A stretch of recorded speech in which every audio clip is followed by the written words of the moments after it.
at the Dallas there in Dallas, enjoying the show. How was your day today at the Dallas show? It was awesome, man. It was awesome. Jeremy, I'm getting a little bit older, man. So I poop out. I get tired. Um, I, you're walking, and when you love cards and you're like in that zone, you look down and 9 hours has passed, and your feet are hurting. And I had a blast, man. I had a blast. It's been a fun show. It's been a really Yeah, fun show. that's good to hear. I was, just was on with Tim for a while, and thank you for watching. I asked him the same question. I want to get your take on things. What's the vibe like in the room? Here we are at the beginning of 2022, halfway through the first month. We've had a couple of big stories in the hobby, obviously. We kicked off the first Monday with Fanatics acquiring Top. So I want to get your take on that. But what is the vibe in the room? What's your general sense of the just people's attitudes towards the hobby right now? Yeah, man. First off, it's it's always buzzing. I mean, since we saw what we saw in 2020, when after the pandemic hit, that jump started the hobby in so many ways, and so the enthusiasm it's still there. It's just amazing to see card shows that are full. You're bumping into people. I don't know if you know who Rich Klein is. Oh yeah, of course. Yeah. Rich bumped into me, and he's walking by, and I think he thought I was being a little bit rude to him, but I thought somebody was like trying to grab my backpack. He hit me. I turned around, like, and he's kind of like shocked that, I turned around so quick, but you never know what's going on. And then I see Rich Klein. I don't know. Rich is probably he's in his 70s, or yeah, he's been around a long time. And I knew who he was. I'd never met him. It's been awesome, man. I love stopping. And I think one thing I learned that I try to share with some of these young collectors is stop and, take it in, talk to people, learn from people.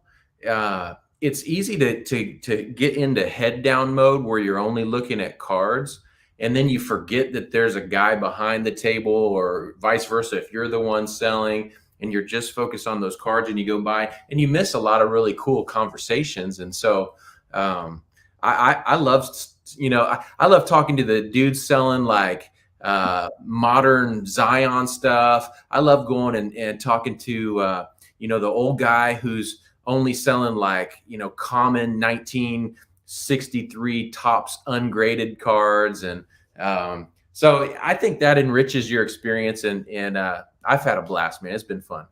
Right on. Well, listen, full transparency, you did send me an email earlier today with some of your observations, and I just pulled it up. So let's go through these, because I think these are interesting. And actually, before we do that, let's just this is a long time coming. Having you on the show, we've been in communication for, I feel like, a couple of years now. You've been aware of Sports Cards Live, I believe, watching it from early on. Yeah. And as I've been telling people, you're the one who wrote the song, performed the song, did the video, did all of it. So let me ask you this: How did you come up with the song for Sports Cards Live? Because I had nothing to do with it. I said, I forget how it even came up, but you ended up putting together the song. You sent it to me. I said, yeah, that sounds great. Let's go with it. So how did you come up with that? And why did you even want to do it? Like, I was so honored that you did. Yeah, man. I'm just, Jeremy. First off, man, I just wanted to tell you thanks for having me on.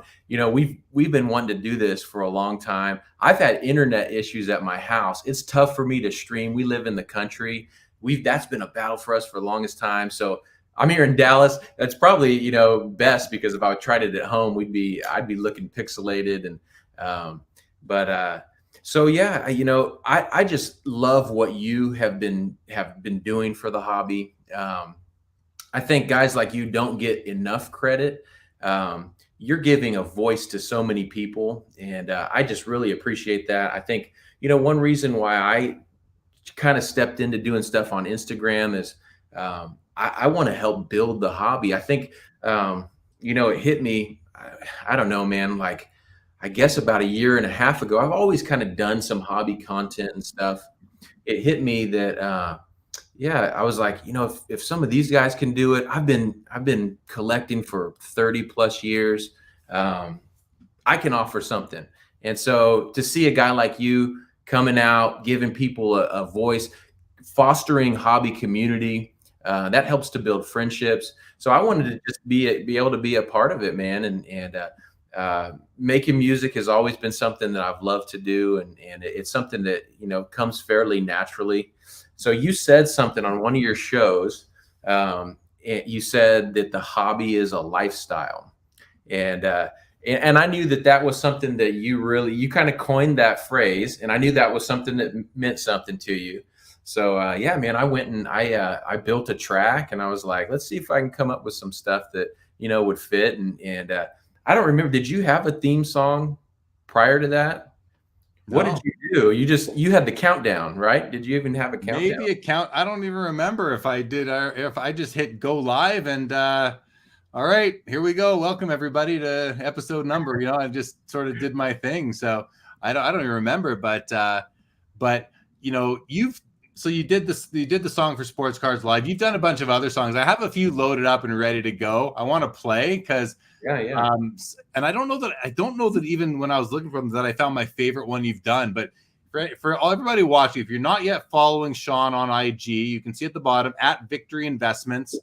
Give him a follow. I promise you'll be, because you do a couple of different styles, of posts on IG. You do songs that you write that are hobby centric, but you also educate. You do card profiles, you do videos talking about the importance of certain cards.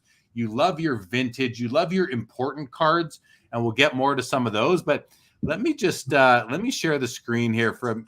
Hold on. Got away from me. These Instagram IG on the computer can get away from you, right? Amen. So we've got a few here that I loaded up. No, don't play. Okay, here we go. I'm gonna share the screen. Where is it? Here it is. All right. So this is one of your song called Chasing Goats, hype song, national convention. So I hope everyone can hear this. I think you can. I'm gonna play this. Here we go.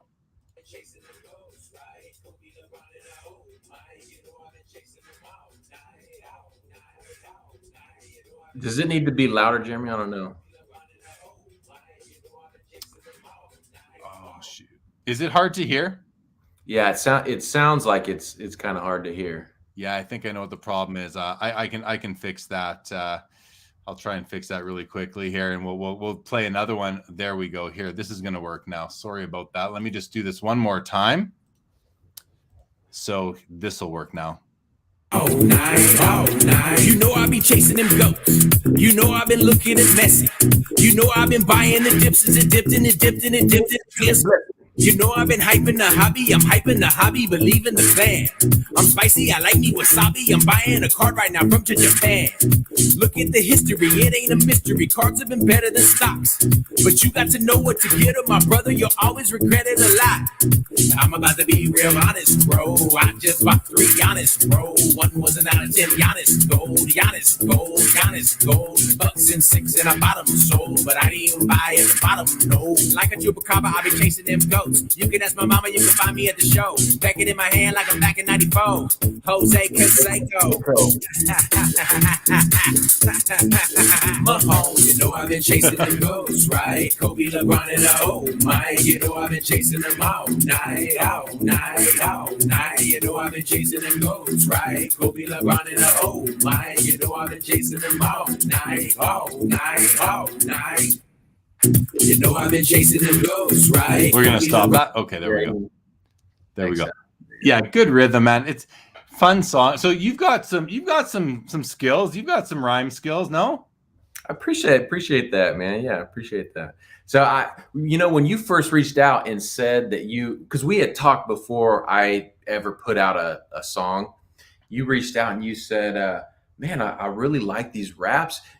I'll be honest, man, it caught me off guard that you were interested. You think of a Canadian brother out there. You don't know where they stand. You don't know what kind of music they're listening to. I got some Canadian friends, man, and they're not big rap fans. So I was surprised, man, when you said you liked it. So I do them for fun, man. I hope that it gives people, a lighthearted feel. Like the hobby is supposed to be fun. Obviously, nobody wants to lose money. We want to make wise investments, but if you're not having fun, you're not gonna stick around. So Yeah, fair yeah, comment for sure. that's why I threw down that song, man. Let me ask you this. The name of your Instagram account, Victory Investments. What's the story behind having that name? Man, so I actually, there's after kind of the whole, flipper game, everybody is an investment advisor in the sports card world. People with investments started to get kind of a bad name, and for a good reason. But I've had Victory Investments, man, since 2013, and it was just something that I don't know, man. When I released an album. I've actually released 5 albums, and these are not sports card rap albums, but one of my albums was called Victory. And that was right around the same time that I started my Victory Investments YouTube channel. And I would make the first video I ever did. My YouTube channel was doing really well years ago. Now it's like I put something on there, it doesn't get much traction. But I made a video talking about the story of the 1952 Topps Mickey Mantle. And Victory was my album. Investments was what I was doing with sports cards, thinking long term, and that's kind of how it started, man. And so I stuck with it. I opened that Instagram account years and years ago, and I didn't do much on it. And then I really started kind of adding more, like about 2019. But then, yeah, you get everyone popping up with the name Investments, but man, I had Victory Investments before Sports Card Investor ever was a thing. Right. And I remember when he first came out, and I was like, man, somebody's actually talking about cards as investments. Like I've always seen it as that, but I didn't take the same approach as some of the other guys. So yeah, because your page, your Instagram account, it's not. The name is almost a little bit misleading because you're not talking about investments. Your post, and you do some very thoughtful posts where you'll do a story post that can go on for 3 or 4 stories, with a lot of text in there explaining a position or giving a general advice to the hobby. And it's always very constructive and positive and like, about the health of the hobby and how to not get, maybe it's about not getting burnt out or not following the herd or, doing what you want to do. You give great advice. Like how important is the hobby in your life? Yeah, I appreciate that, Jeremy. It's been very, very important, man. It occupies a lot of my time. But it's been something that so my first card show I ever went to was in 1990. My grandpa took me to a card show. I was 8 years old. I had $11 of yard mowing money to spend. And I bought the first ever card I bought was a 1968 Topps Hank Aaron. And I'd had other cards that, I'd either gotten, somebody had given to me, but this was the first card I ever bought with my own money. And I bought it for $7. And I remember I still had $4 left over. I couldn't find anything to buy with the other $4. And I ended up, I think I bought a hot dog and a Coke or something like that. Yeah. But so that's really where my first love started. And it's kind of crazy because, I grew up late 80s, early 90s, Ken Griffey Jr., Bo Jackson, Michael Jordan, all those guys. But I always had this, I just remember stories that my grandpa would tell me, that other people would tell me about these old guys, these Mickey Mantles and Babe Ruth and Hank Aaron's. And so I was always fascinated with the history of it. And I would go and read, but then you get a little bit older. In high school, I'm about 14, 15. So in 1996 was when I stopped collecting. High school hit, you're busy doing the high school life, and so the last cards I remember getting, Jeremy, were Kobe rookies. And I remember, he was had just been drafted, and I was a huge MJ guy. If you saw my room as a kid, man, I had everything was MJ, Tupac. It was really just MJ and Tupac. And I remember when MJ was kind of on his way out, and you see this new guy, Kobe, and I just fell in love with his game, and I was like, man, if there's going to be another guy like MJ, it's going to be this young dude.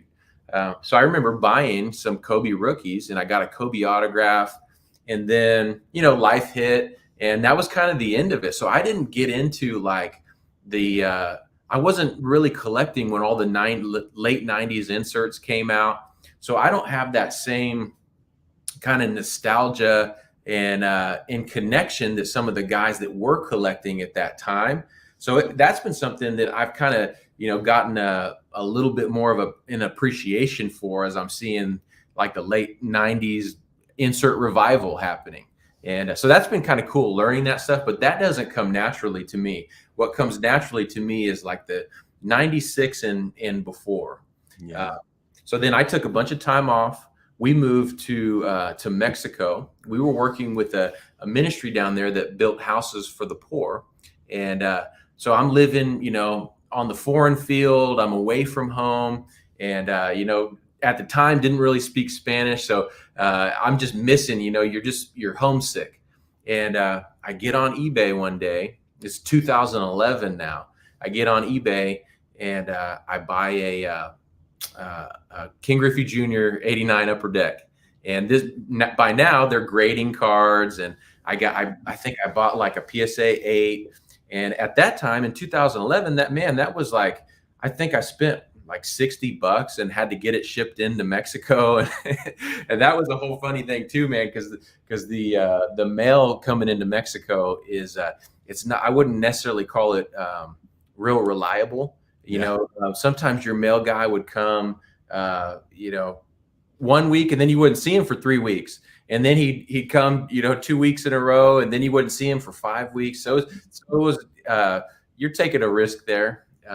But yeah, 2011, I started buying cards on eBay, and that's what really kind of got me back into it. And then obviously, it just goes from there. So, well, so you mentioned 96 and before, because your Instagram account, you do these card profiles where you actually you'll take a card and you will basically provide all the information that somebody might need to know about that card, and and you use video, and they're just so good. Like, I encourage people, check it out. I have Sean's Instagram streaming on the bottom right now on the ticker. Check it out. You did one, my favorite baseball card of all time, 48 Leaf Jackie Robinson. You've done one on that card. You've done some extensive work on the Michael Jordan 1984 Star 101 card. And this is a special card for you, the Star 101. Let's jump in and talk about the Star 101 card, because it's according to, the official definition, it's an XRC. It's not his rookie card. Of course, there is debate about that. A lot of people figure it's his rookie card, and 86 Fleer is a third year or whatever it would be. Yeah. Where do you stand today on the Star 101 card? And it's, its importance, but also its rookie card status. Yeah. So I think it is an extremely overlooked card, unbelievably overlooked card. I was talking to a guy just yesterday about it. I think the pop count on that is it's like around 1,000 or under 1,000 that have been graded by BGS. And then you've got very few that have been graded by PSA. I think it is such an important card. Now, if someone were to say, what's my favorite between the 86 Fleer and the 84 Star, I wouldn't have an answer, because I truly do love them both. I think they go together. For so many years, you hear that debate of, do you like the 86 Fleer or do you like the 84 Star? And it's like, I don't even get into that because I just like them both. I love MJ. So yeah, I think it's a very important card. I do think it's his true rookie. It's Star was a licensed brand. If people want to, you know, you hear the if it's not pack pulled, then it's not a true rookie. I think that there's just a fine line with that because there's cards now that are coming out that I wouldn't consider pack pulled that we're calling rookies.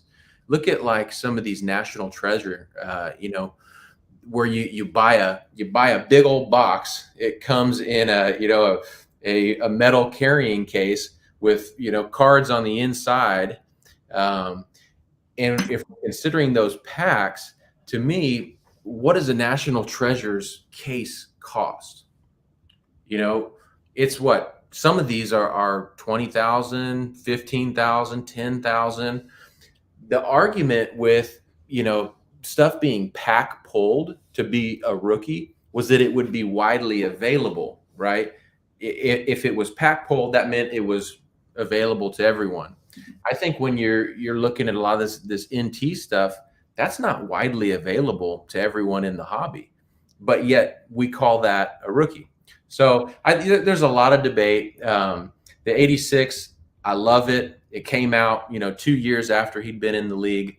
Star was they were the only ones producing basketball cards, and they were licensed at the time. So it's not a hill that I want to die on because people have been debating it forever. But yeah, I think it's an awesome card, but I love them both. So, well, in talking to you, and I've consulted you on this card because you've got me interested in it. You've influenced me on this card through your card profile and other discussions we've had, to the point where, for me, I don't own one yet, but I'm in the camp of the 86 Fleer is the true rookie card, and the Star 101 is a XRC. I'm comfortable with that for myself, but I'm at the point now where I think they complement each other. It's not one or the other. To me, it's like I'd like to have both. I'd like to pair them together, and then I don't need to worry about it. I've got both, and what I like about the Star card is that he's not dunking or shooting. He's like defending, which you never see Jordan doing on cards. So it's a very unique image or portrayal of him on the court. It is 2 years older, so it's a younger Michael Jordan in the picture. That I'm interested in. I think that's very that is alluring for me as well. And it's just got that hobby. It's a legend in the hobby itself because of all the discussion about it. So, like you said, it's not a hill you want to die on. And I get that. Like, the comments about, when you were saying how, NT at 20K or 5K, whatever, is not widely available. I kind of agree with that. Like, you can't get these things everywhere anymore. You can't just go into a corner store like you used to be able to do in the early 90s, in the 80s, and buy Topps baseball or Upper Deck baseball. You can't do that anymore. So yeah, there's lots of talk, lots of points there, lots of debate available, I'm sure. And I'll look at some comments here about this, and we'll move on. We don't have to spend a lot of time on this, but it's still definitely an interesting thing. And I know you're passionate about the card itself. Never mind its status as an RC. You just love the card. So I think that's worthy of discussion. If I were 100% honest, Jeremy, when I was growing up, I didn't like the image because MJ to me needed to be flying through the air dunking. And so that card, I knew what that card was. It was so much harder to find. None of your friends had a Star. Your friends did. I did have a few friends that had an 86 Fleer. But I didn't like the image because MJ needed to be flying. And so it wasn't until later on down the road when I really started to kind of look at the card, and I saw that image being so much different than all the other ones we see of him. He's rebounding a ball. There's very few of those cards where he's rebounding. So anyways, I'll let you get to your comments here. Yeah, a couple comments. T-Dot says the market dictates what the rookie is. Fair. Skeppy, the Star 101 Jordan sells for significantly more than the Fleer in equivalent grades. People in general just don't understand enough about Star cards. Yeah, they're just not as widely known and discussed. The 86 Fleer is on such a pedestal in the hobby now that there's really no taking it down. The star card has no chance to take that down. I mean, things change and evolve over time, but right now it doesn't look like the star card is going to get a chance to take it down. Abdul says NT rookies are briefcase pulls. Yeah, they're not bot pack pulls. They're briefcase pulls for sure. Albert Jones, do I have a Wayne Gretzky sportscaster? They're super expensive. I do not. I don't like sportscasters. They're just too big for me. Yeah, there. Terry backs me up right there. He knows. Jeremy doesn't like oversized cards. You're right. You're right. Brian Kingsley says Star versus Fleer. It's all about rarity and grade in the end. Fair enough. And Rock Latex, the photo used on the 86 Fleer card was taken from the 84-85 season, quite possibly from the same game as the Star guys. I didn't know that. Very cool information. Were you aware of that, Sean? I've heard that. I didn't know that it could possibly be the same game, but I have heard that it was from that rookie season.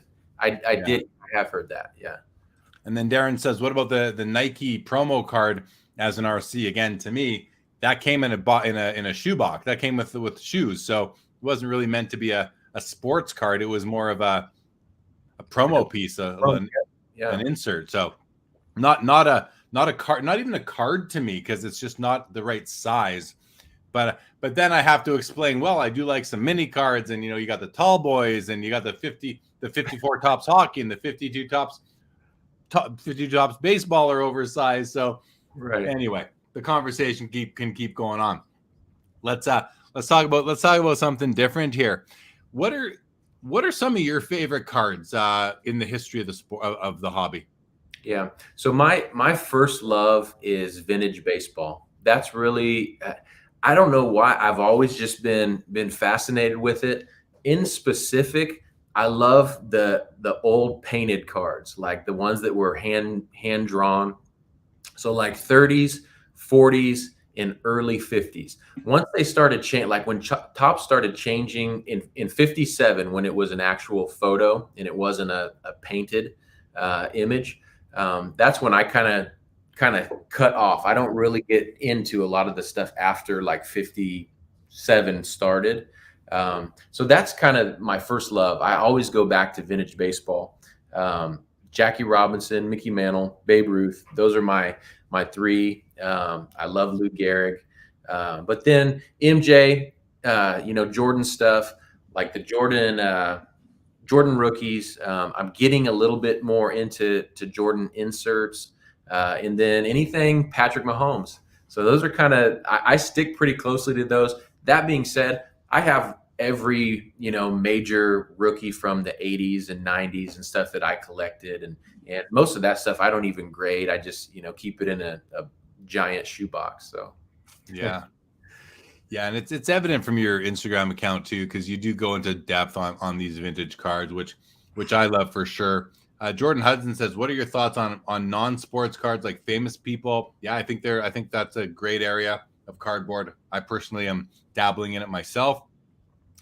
Daniel saw my interview the other night. Glad I got into Brady's. Yeah, I'm doing some Brady game worn patch cards. I think are pretty cool. Backyard Break says my favorite rookie cards are Trevor Lawrence. Good. Mark says the 50s to about 59. I think he's asking you about kind of your target years there. Yeah. No, I like, when it comes to, I like 58, 59, more than 57, but yeah, 56 tops when it's baseball is where I kind of stop. I don't go really beyond that, just with my personal preference on stuff. So I like the stuff like this, Jeremy. Here, I do have a couple of cards out. Well, this is a leaf. So this is a leaf Babe Ruth. So when it's not a photo, but there's just the bright colors. With all the new stuff, the refractors, we call it color. They have color. The blues, the reds, and everything. This is like color to me. When they've got, and then you put it, next to another one with color, and that's what I love. I love stuff like that, man. That's just an amazing. That 48 leaf set is unbelievable. I love both of those cards. Is that Babe Ruth's last card, like last playing days? Not playing days, but last official card. Yeah. So he passed away in 48, and it officially is 48 Leaf.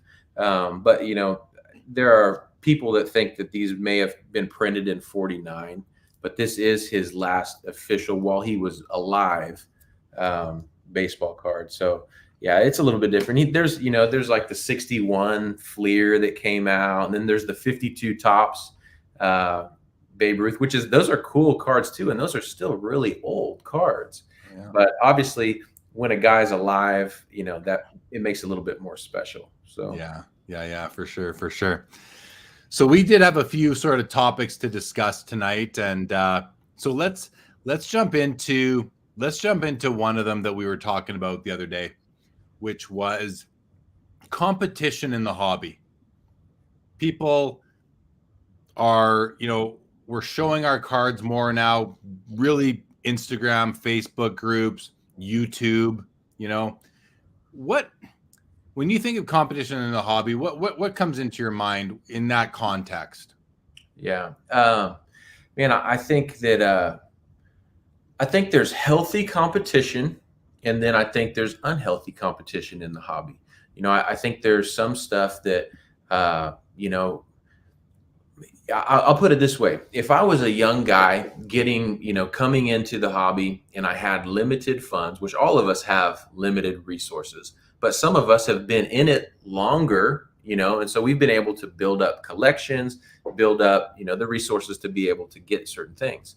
If I were to come in and I'm, a young kid, or, I'm somebody that's just new to it, and I'm seeing, the guys, the Shine 150s that are dropping, a million here, a million there on cards. And then I'm seeing how celebrated they are within the hobby. And then that's kind of seen as like hobby success, or that's the cool thing. That's the thing to aspire to in the hobby. Man, it would be really tough to want to keep going when, I'm just starting off. And so I think that, it can be healthy in that you see stuff, you see people that have worked their way to collections through the years, and in that way, I think it's awesome. I think there's a lot to be said. You see you pick something up, and it's like, hey, that's cool. I didn't even know about that card. Now I'm interested in it, and I want to go after it. But yeah, man, I think that. With anything with social media and Instagram or whatever the platform, ego can come in there, and it can do more harm than good a lot of times too. So yeah, because there's a lot of flexing that goes on Instagram, and so you have there's two ways to look at it. One is like, oh, that this guy's flexing, but then you who says that could go post your whatever, your second year Upper Deck Griffey card in a PSA 8 and show that off. Well, why can't, if you want to show the cards you love and they're worth $8, why can't the guy who collects $80,000 cards show those cards off? Why is that all of a sudden, the kind of looked down upon? And like, should these people just not share their cards instead, not be part of the Instagram? And by these people, I mean the ones with the big cards. Should they not be sharing their cards for fear of alienating people or making people feel inferior? It's a tough balance there. So what do you think of that? Yeah. So I think, man, for one, collectors are smart people. And so if you're in the hobby, you can tell the difference between when somebody is like flexing just to flex, and when someone is doing it for the love of it. And so I think it's easy to tell the difference. And I can see when guys post big cards, you can kind of tell what their motivation is a lot of times. And but yeah, no, I don't think if you've got the means to be able to buy certain cards, I think you should feel the freedom to be able to share them off. That's what's fun, I think it's just when the competition gets in, and a lot of times competition can be within your own mind, and so I may post a card, show a card, and I'm not thinking anything of it. But then all of a sudden somebody else is like, oh man, I guess I don't measure up because I don't have that. Or I look at like, Josh at Cardboard Chronicles, and he posts a huge, LeBron card. And I'm like, goodness, what it makes some of my stuff look so small. And a lot of that's just in your own mind. But no, I think, yeah. And I know you don't post a lot of your cards or share a lot of your cards. I know you've got an awesome collection. You should have the freedom to be able to share those. And when you can tell people's character, and you can tell if someone is being flexing, or if they're just wanting to share something that means something to them. So yeah, I want to bring up this comment by Backyard Breaks Fanboy. Says, I have no problem with flexing if you are a PC guy. If you flex on things you plan to flip the next week, it's a joke because you probably had to flip the stuff you just flexed a week ago for this. Yeah, I mean, but T-Dot says, I feel that way when I drive my sports car. Why should? That's a good point. like it's not just cards. It's, you drive down the street in your Porsche or whatever it might be, your Bentley, are you flexing? I mean, hey, different people have different levels of resources, and whatever you like to spend your money on, all the power to you. But back to the Instagram side of things, what then is the message that and there are people who send this message on Instagram, and you're one of them, I think, to not, it's almost to balance it out, because we don't want people to come into the hobby and feel like, I'm just so far behind, I'm not even going to bother. No, you just got to start, collect what you can afford and what you like within that range of cards, and try to build up over time if that's what you want to do. So what's the message we should be sending to hobbyists who are either newer in the hobby or just don't have the financial resources that some people who are more established do have? Yeah, I think it starts with having fun, doing it because you enjoy it, and then it can escalate from there on. But I think one thing is that can help in that area is, I love to. I wish that there was somebody older when I was younger that would have kind of taken me under their wing and just shared with me stuff about cards, shared with me, a little bit about, how to grade stuff or what's important, or even just someone that I could ask questions to. And so, I know you probably get a lot of questions that people are asking for your advice on stuff. And I know I get a good amount of questions, and a lot of times they're younger guys. And so it's easy to get discouraged if you don't feel like you know what to do. And so I try to help people, and then there's always people that I'm asking questions to all the time, and so nobody knows it all. So I think if you're in it for the right reasons, people can tell, and that's, when I post a card too, Jeremy, I like to post why I bought it, and give a little bit of a backstory. But that's just, that's the collector in me, why it's an important card, what I was thinking kind of when I bought it and stuff. And then hopefully, that shows that I'm not just trying to show off, and because there's always somebody that's going to have a better card than you, unless you're, the very few, the Nat Turners. But who knows? Some sheik could get in and just buy, start buying up all Nat stuff. You never know on Nat sell. But well, speaking of flexing, Pepino Man has a really good comment here. He says, only flexing I do is in front of the mirror before I shower. You have to respect everyone's personal collection. Obviously, the first part's funny, but the second part is very, very astute, very important. You have to respect everyone's personal collection. I think that's a great message for everybody, right? Let's not hate on what people are collecting if they're truly collecting it. And I want to add something to that, Jeremy. Mm-hmm. There are guys that I know that are of extreme net worth that could come in and buy whatever they want, that collect dollar box cards. And so, you can't look at the whole picture. There are guys that I know that own jets that love to go through the $5 boxes at card shows. So you can't even tell the whole picture by what people post or what they collect. So yeah, it's true. It's true. It's like when you're set up at a card show, if you're a vendor at a card show and somebody comes up to your booth, I always practice the like, just treat everybody like they got $1 million in their pocket ready to spend, because you never know who you're talking to. You don't know what their resources are based on how they dress. A lot of people who are very wealthy just don't want to flaunt it, and they dress very average.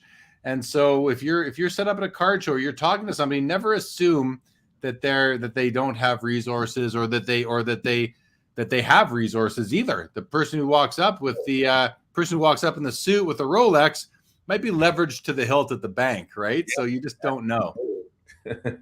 That's right. D. Cabral says he's up for adoption, first of all, Sean. And says all cards are relevant. You like who you like and collect what you want. Everyone starts somewhere. Very, very true. Very true. Good post by D. Cabral. Yeah. Okay. I mentioned earlier, I forgot to come back to it, but you did send me some observations from the Dallas show today. So I have them up on my other screen here. You said that basketball is, and you preface it by saying you talked to a bunch of people to kind of get some ideas. So basketball as a whole seems to be much more flat, especially the 2000s to ultra modern hobby basketball fatigue. You think we're in that area right now, or we're at that point right now where there is hobby basketball fatigue? Because basketball went from being, the second or third most popular sport in the hobby to number one seemingly overnight. Once the 2018 Prism came out, basketball soared past baseball. So what do you make of this potential hobby basketball fatigue? Just that? I like I said, I walked around and I talked to a lot of people that have different presence in the hobby, different influencers, and kind of tried to put together all, their different thoughts. But yeah, a couple guys that I really do respect that do a lot in basketball said they just were feeling like, it just feels like it's just kind of flat. People aren't really interested. I think they did mention that there's a feeling that there's still some of the overlap from people buying in really high back at the peak that are still holding on for those card prices to return. And so the buyers aren't wanting to stretch up to those peak prices, but the sellers aren't wanting to go down because they do have so much in those cards. I think there's definitely exceptions, because there were definitely cards that were moving. There were sales that were being made. But I think just as an overall picture, 2000s into, especially as you get closer to the more modern stuff. Now, I think people were saying that Ja was doing really well. I don't think he's even near back up to his highs that he was at, back at the peak, but people were wanting Ja Morant stuff. I think that, but we also do see, we see these different seasons where it's always like that. So I don't know if the seasons are kind of changing as the hobby kind of evolves, or whatever you want to call it. I guess that's just kind of what they were feeling, like stuff that they thought was going to really be hot, or was going to move, or they're going to be able to trade, or whatever, was just kind of sitting. So, but that wasn't my personal experience, because I was doing mostly vintage baseball stuff, and that was a little bit different. So yeah, we'll get to that in just a sec, because when I think about the modern basketball, and I think about the Prism rookie being kind of the one that's mostly accessible, and I don't know if this has anything to do with the fatigue or not, but and maybe it's just me, I think back to the 50s, 60s, 70s, 80s, when the designs changed radically from year to year. I remember I couldn't wait to open that first pack to see what they looked like each year, because you knew that they were going to look nothing like the year before. Yeah. When it comes to Prism, the brand is really built on that Prism look, maybe that's what it is, the Prism look. So the design doesn't change that much from year to year. You've basically got the same kind of silvery borders with just with different kind of angles and stuff applied. So I could see that being a little fatiguey, and that there's just, even the parallels from year to year. Is it that exciting to keep on collecting them? I don't know. It's not in my wheelhouse, so I don't want to speak for the collectors or the people who do sort of specialize in that area. But I wonder if that has a bit to do with it, or if it's just based simply on the market and how we had that Q1 bubble, or a year ago right now, basically, and people are just tired of having to continually watch the market be so volatile on these modern day cards. And of course they're volatile. These players are playing. The card can dip in value 50% one night, or go up or double overnight because of a performance. So you have to have the stomach for that. And I feel like, and I this might be a generalization, but I feel like older collectors maybe don't have the stomach for that as much as they might have when they were younger. And maybe you see more younger people in that area, and these are the players that they're watching, where guys like you and I, who we're not in our 20s anymore, in our 40s, right? We're more, maybe a little bit looking for that more, that less more volatility. In my 40s. I'm close. Oh, sorry. Okay. My bad. Calling you older than you are. So let's talk about vintage baseball, because another thing you wrote to me was that 30s, 40s, and 50s baseball is hot. So what were you, and this is in your wheelhouse. So along with talking to that, and kind of, what people were telling you that led you to believe that 30s, 40s, 50s baseball is hot, did you pick up any cards today, and anything you can show us besides what you just did? I picked up one card today. I let go of quite a few cards yesterday in hopes to be able to get a card today. So I did pick up a card that I was hoping to be able to get. So that was super cool. But so for one, Dallas is not the hotbed for vintage cards by any stretch of the imagination. I think it really is a basketball kind of first. And football was pretty hot too. And so we can talk about that also. But as far as like vintage dealers there aren't really a lot. There's really like 4 or 5 out of the whole thing that I would say that really specialize in kind of those 30s, 40s, 50s, and then the more special cards that I would be looking at. But of those guys are always busy. It's hard to even get in and really talk to them. You almost have to wait kind of in line, because they've always got somebody there that they're dealing with. So, I talked to a lot of young guys that are young basketball, Kobe, LeBron, MJ guys that are like, man, I would love to kind of move in that direction. But I still am not really, to you and I that grew up, with vintage, and we've had some time to be able to kind of figure it out. And I didn't realize that it's to the modern collector, who that was their entry point, was this new stuff, that it's actually kind of overwhelming for them. They don't really understand how to, a PSA 1 can fluctuate greatly. You got one that looks like a truck ran over it and the guy spit some tobacco on it, and then you've got another one that looks really good, but then on the back it's got paper loss, and one's got a pinhole, and so so there's just so many variations that they I guess it is kind of overwhelming to think, how can I get in there and not lose money doing it? But they're interested. They just want to be able to learn. So I saw that. But yeah, I mean, I saw tons of big deals going down with vintage in general, because I saw some big, like, Wilt Chamberlain rookies move in, some Bill Russell stuff. I think that the modern basketball guys are kind of like starting to look back at the vintage basketball. And I'm seeing that too. And that's something I'm kind of wanting to get a little bit excited about also, is because I haven't owned a lot of that old, like the old Wilt stuff and Kareem. And but yeah, that there were a lot of big deals going on. And I did see, when I'm standing there talking to these vintage guys, I'm seeing young kids coming up and they're wanting to buy a Hank Aaron rookie.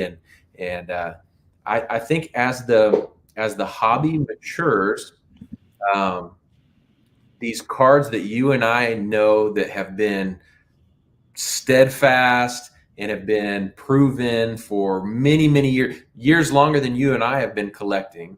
People have wanted them and desired them, and that still remains true today. So I think these maturing younger collectors will start to look back. And then obviously, um, when you see a lot of stuff on social media over and over and over and over and over again, that's where that kind of that hobby fatigue comes in. And so when you see stuff that you don't normally see, whether it's a really cool old vintage card or it's the MJ patch auto or something, something rare. It doesn't even have to be an MJ; it can be whatever. Those are the things I think people are starting to kind of look at a little bit more. I think it's a natural progression too, right?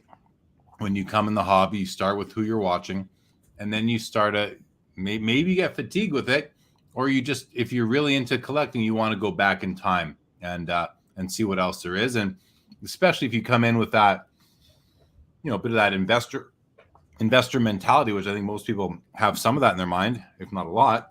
It just sort of makes sense to look back and look at the all-time greats, the GOATs, the Hall of Famers, and add some of them to your collection. So it's nice to hear that vintage isn't being forgotten and that it's not just all about this modern stuff. And because eventually this modern stuff will be vintage or something. It'll be old at least. We'll see what we call it. But and maybe then, depending on what players are significant 20, 30, 40, 50 years down the road, we'll be looking at back to the 2010s and all the different Prism basketballs, for example, and picking out the few guys who really stood the test of time.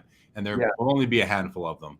And Jeremy, I love sports cards across the board. So as much as like vintage baseball is kind of my first love in sports cards, dude, I love a lot of these Prism cards. I think there's some really sweet new stuff. In fact, as these prices start to go down, I'm thinking as a collector, it'd be kind of cool. Now like a Luka Prism silver is not, I mean, those tins got to, I think, over 10K, and now they're like 27, 28, 2,900. So those are kind of cool. It's like that Prism silver is always going to be a special card of Luka's, whether the pop is high or not. It's a cool card. So I'm thinking, man, that now where the prices are, I may want to buy in and start a Prism silver run of some of these guys just to have long term. So I love cards across the board, man.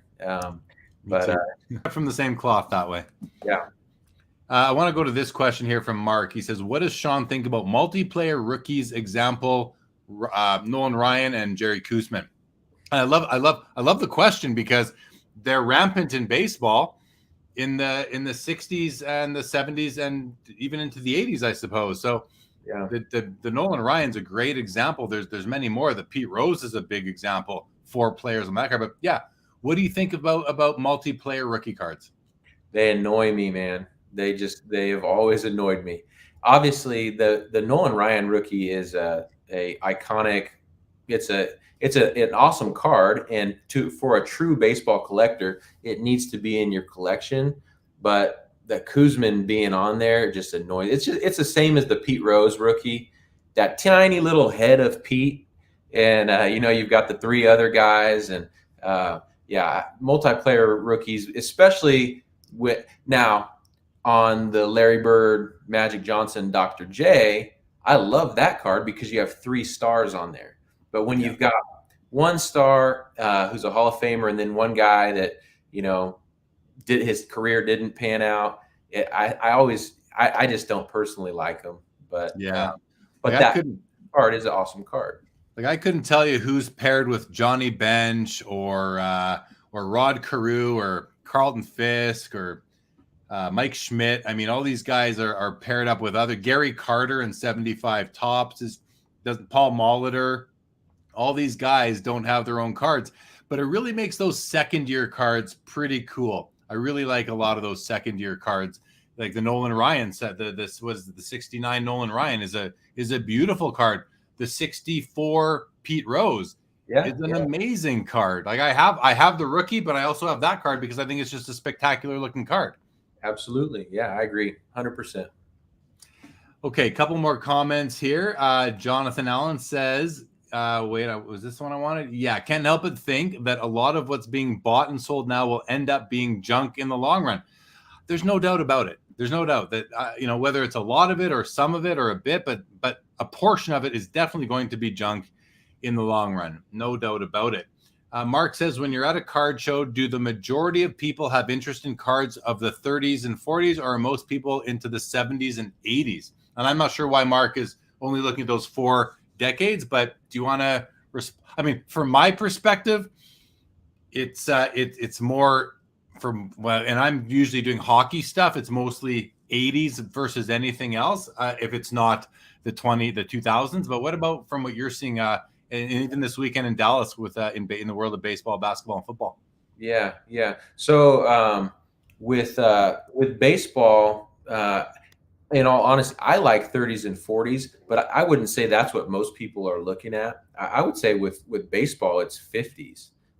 They're really looking at 50s top stuff.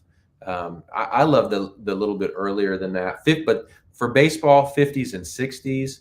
For football, probably, it's just across the board. If we're talking vintage, basketball, obviously, there's I don't know. There wasn't a lot in the 70s that people are real excited about. You've got 80s stuff, but you always see 80s baseball, but there was so much of that, especially as you got further along in the late 80s. Doesn't seem to be a lot of people looking for that. I think if you're a collector, you probably already have a lot of that 80s and 90s stuff. So yeah. Unless you're just getting in, and then you got to figure out where to start. Alan says, if they stop making cards today, we still have over a century of backlog to collect. Right. And that was my biggest point when the whole Fanatics thing came about, acquiring tops and even acquiring acquiring the licenses. No matter what they do, if you don't like what they're going to do, you've still got, and especially when it came to the whole distribution and what's going to happen to the distributors, to the LCSs, to the breakers. Are you going to be able to get the stuff in shops? What are the LCSs going to do? Well, they still have over a century worth of a body of work over a century to deal with. So good comment by Alan right there. Dr. J, a key 70s basketball rookie for sure. Backyard Breaks fanboy says, I'm with this guy. I would rather get the second year Topps Cup card than the small head rookies. So it just depends. Do you need that rookie card in your collection? Or because for me, I kind of do in a lot of cases when it comes to vintage, but in certain cases, I'll grab the second year card too, because I just think it's worthy and I love it. It's just so much fun to look at. Colin Murray says, Koosman fans hate the Ryan too. So it goes both ways, I guess, right? It goes both ways on these multiplayer cards. Rock Latex, the great thing about multiplayer rookie cards is that it reminds us how rare it is for a talent to be generational. Fair comment. Game Time Gallery, like second year cards, not the 2 to 4 player rookie cards. Yeah. So a bunch of people there. Joe Perot says, Ron, I don't know how to say it. Do you know how to say it? Ron C-K? Yeah. I think I never actually knew, to be honest.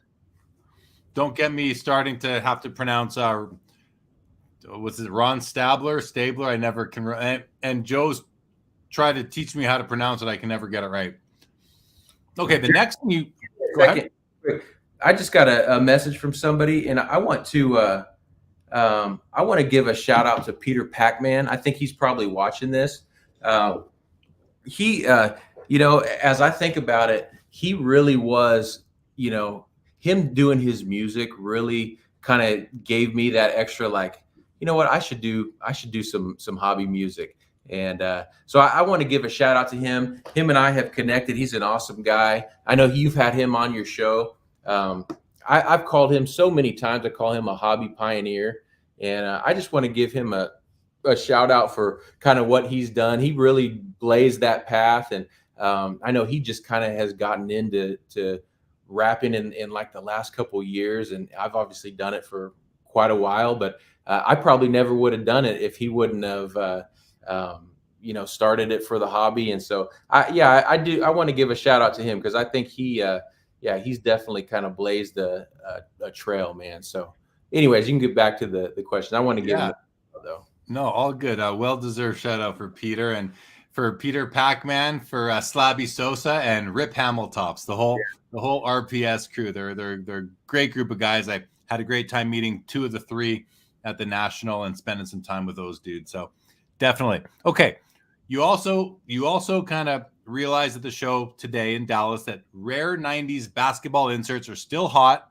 And then you put, because people actually collect them, not just flip them. So this is what I think is real. This is such a key point, right? Like, every card ultimately needs a home. It needs that end user. It needs that collector. Collectors are the foundation of the hobby. If it's the same people flipping cards to each other, it's just a game of hot potato at that point. So is that really what the vibe, or people you talk to were really overtly saying this, that it just seems like people are looking back to the more collectible cards versus the, I don't know, are we comparing them to like the commodity cards? We always pick on the base prism, but is it kind of like the base prism is people just don't care so much anymore, and they're looking now to go back to what is more collectible? And it just seems like 90s inserts, and I mean, I'm a huge fan, so I don't mind hearing this, but they're hot and people collect them. Once some people have them in hand, myself included, they're off the market completely. So yeah, is that the sense you were getting, and you want to speak to it? I would even echo like what I've heard Josh at Cardboard Chronicles say this. He'll say that a card ultimately is really only worth what a collector will pay for it in the end to keep it in their collection. And so I think that we're seeing that. I was talking to Sasha T today, and Sasha said that he can see some parallels between what's going on with some of these modern cards and like the NFT thing right now. There are very few people within NFTs that want to keep them and hold them long term, that see, a value beyond being able to sell it to somebody else for more. And so I think we are seeing that in some cards. But then there are other cards that are being snatched up by collectors because of their importance, and then the value of those are much more solidified, than ones where it's just kind of who can pass it on to the next guy. So yeah, no, it makes sense. I mean, it makes sense, and I think a lot, we've heard, we've lost people in the hobby because they came in at the height, and now their cards have gone down in value. And they just, it's like, it's hard. It's not their fault. I think a lot of the time they just didn't know. They got caught up in all the excitement, in the hype. There's a lot of hype on that stuff, right? A lot of hype on Luka rookies and Giannis rookies, and not that they're bad cards, or, well, some of them are, just because of the sheer quantity of them out there, but not bad, but just over, not even over. There's just lots of them available, so they become less desirable. It's simple supply and demand at that point. So I don't know. I like to hear that, and it comes back to, that people are refining their approach, and they're looking for other pathways instead of just buying this year's rookie crop, because this year's rookie crop will never, except for a few, except for the exceptions, which are the generational type players. They will never sell for as much as they're selling for today. And that goes every year. You can say that in any year in history, basically, that's when they sell for the most, except for the guys who are truly, above average, well, the superstars, if you will. So yeah. You also said that football is hot. Joe Burrow cards are doing well. Josh Allen, Mahomes, Brady, nothing earth shattering there. Seems pretty normal. We're right at that time, right? We're a couple of weeks away from the Super Bowl. So they're hot. But is that the time to sell, or the time to buy, or the time to sell? If you're a collector, to me, it's the time to buy. And especially like, this time of year, now you're going to probably pay a little more initially, but I've got some of my favorite Mahomes cards right before the playoff run, and because people don't let go of them until this time. And so I'm looking, a lot of times for cards that I don't see the rest of the year because they're keeping them back because they want to sell when it's hot. But then that's also when, they're letting go of cards that they probably wouldn't let go. But in most cases, it's probably not the best time to be buying because the prices are going to go way up in anticipation of what could be. And then even if someone does really well, they cool off, and then back before the season starts, they kind of start going back up again. So I would not be a huge Joe Burrow buyer right now. I wouldn't be a huge Josh Allen buyer unless I was a diehard Bills fan, or if I had a long-term kind of goal that this is my PC player. And so, but yeah, I think that anticipation hype isn't always the best time to buy. So not with the Super Bowl around the corner, because there's a lot of value baked in based on they're going to win the Super Bowl, and only one of those guys is going to win the Super Bowl. So, just play the odds at that point, or just wait till the off season. You will probably find, unless there's another last dance or pandemic, you're likely to find a better time to buy if you can be a little bit patient. I would think. Well, I'm not giving that advice. I'm just saying how I would approach it, or what I think would happen. You said that quite a few dealers, and this one won't surprise anybody, but this is one of the observations that you got at the show today, was that quite a few dealers are in their cards at peak level prices, and that stuff is not moving. So two things. Those dealers, I want to dig deeper into this point, because a lot of times we'll hear about a show and you'll hear that nothing's moving, no one's buying. It was I had a bad show, so the hobby's not doing so well, right? So is it because their cards aren't selling? And is it because their cards aren't selling because they're into them for 100 and they don't want to sell them for today's price of 50, which I understand. Who wants to lock in that loss? Yeah. But that perspective is not does not apply to the whole hobby. It only applies to people who bought cards in Q1 of 2021. Absolutely. That was the worst time to be buying cards. Yeah. So, compared to now, as far as value goes. So my concern is that those dealers who are sitting on inventory that they purchased in Q1 2021, and they're not selling them because they can't get their dollar because the market's not there, are they exuding a negative vibe out into the room, or are they just saying, well, I kind of bought at the wrong time, so I'm going to live and learn and maybe make better decisions or different decisions moving forward? What do you say about that? Yeah, I think there's a few different things going on. But yeah, I think, some of the guys that are they're not wanting to budge on prices, I think that could be discouraging. But then, I was talking to a couple other guys today that were saying that, stuff doesn't seem to be moving. And I reminded them that the Dallas card show it may not be, it's not the whole picture of what's going on in the hobby. And I shared with them when I set up at the show, I think it was March of last year or May of last year.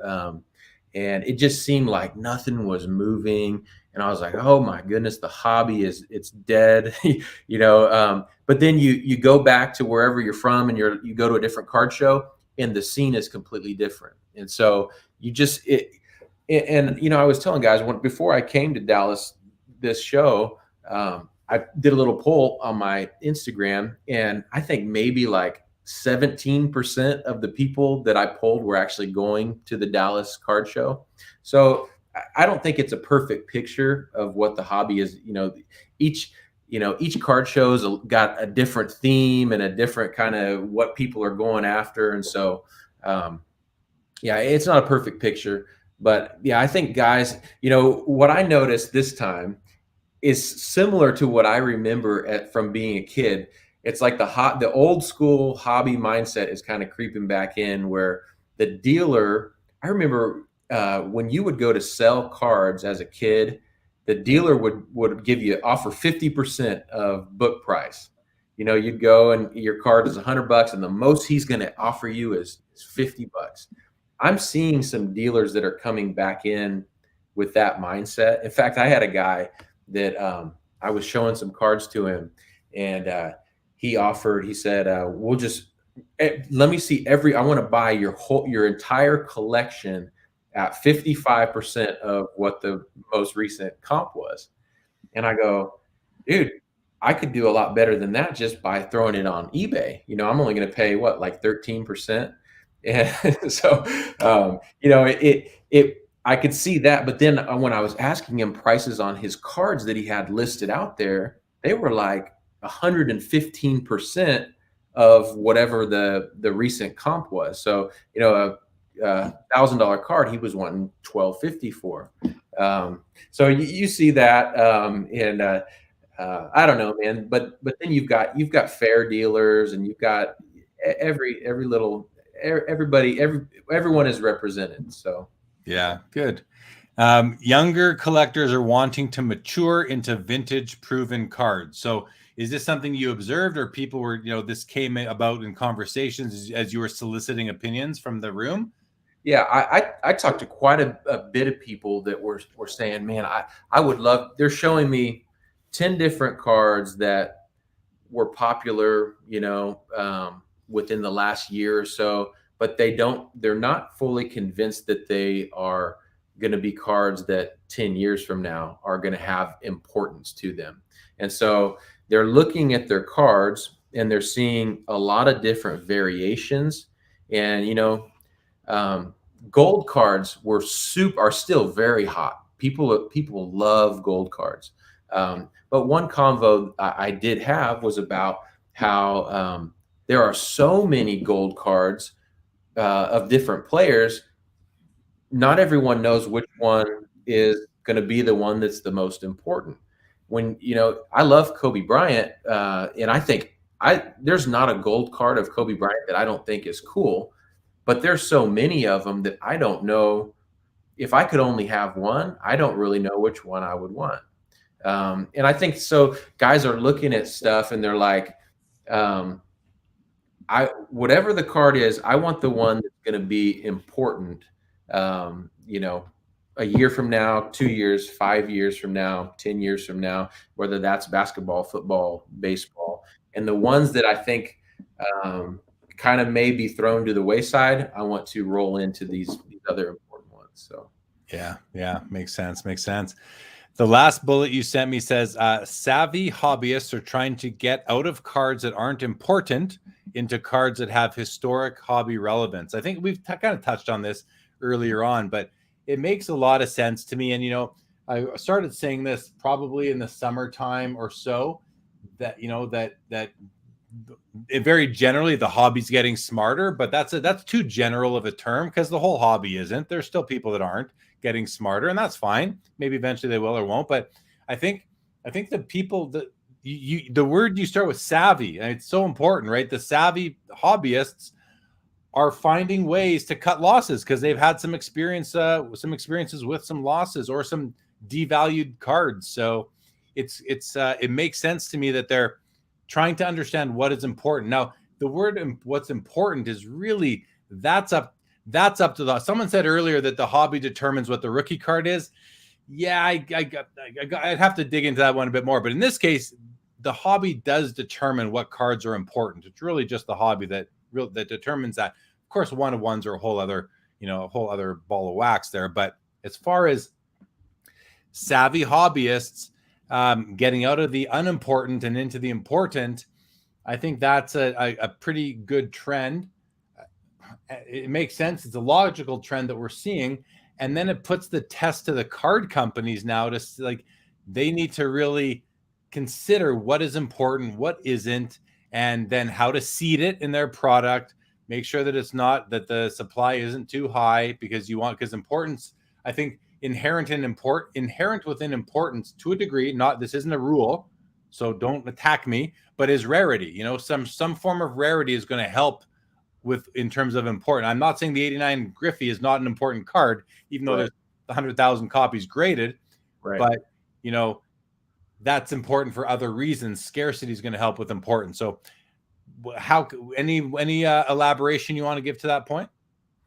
Well, you were talking about collectors being savvy, and somebody, I don't know if it was an official study they did, but they were talking about the collector mindset, specifically with sports cards. And I've found this in people that I meet. People that collect sports cards are normally really smart people. I meet a lot of super smart collectors. And I mean, some of these young guys that I was talking to today blow my mind. I'm like 18 years old, and the way their minds work, and a lot of them are way ahead of me, steps ahead. I think at the end of the day, what you like, if you're in it for the hobby, you can determine the importance of it. So if you're a set collector and you want to get a complete set, and in the commons all coming together, end up making a set, and the set is important to you, that is important. If you're talking about appreciation and value, then it has to be something that other people appreciate and value. So there's that aspect to it. So I think some of these young savvy collectors are kind of trying to weigh the hobby room, and figure out what is it that kind of stands out. What cards they appeal to me, but they also appeal to a wider group. And so there's a common consensus that this is a really cool card. This is important. I love when you have Adam Gray on, and he kind of breaks down some of these 90s cards and these Kobe's, and he'll talk about when it was issued and what the importance was. And to me, that's super cool, because cards are more than just the image. There's the history and why they took the photo. There's just so much behind them. So okay, thanks. I just realized that for some reason the comments coming from everywhere, YouTube, Facebook, I'm not seeing them. So I haven't seen a comment in 20 minutes, and I just kind of checked to see if it was just me, but it's not. It is just here in the StreamYard studio. So I do see, as I look on YouTube, that there are comments coming in. So to everyone who's left a comment in the last 20 minutes, haven't seen them, and apologize. There's really nothing I can do about that right now. I don't know what the problem is. So sorry about that. Okay. I wanted to, I got distracted by that there, Sean, but there were a few things that I wanted to touch on. Can you go back to those, Jeremy? Can you see those comments? I can see them on my phone. I actually just kind of went on my phone to see why I hasn't seen anything. And so I can see them. I'm seeing a lot of Ron say, S-A-Y. So thank you to Skeppy for that. T Dot says, Jay, where do you draw the line for hockey vintage year wise? I draw it at 1989. Let's see. People are asking, was there any, did you see any nice hockey at the Dallas show?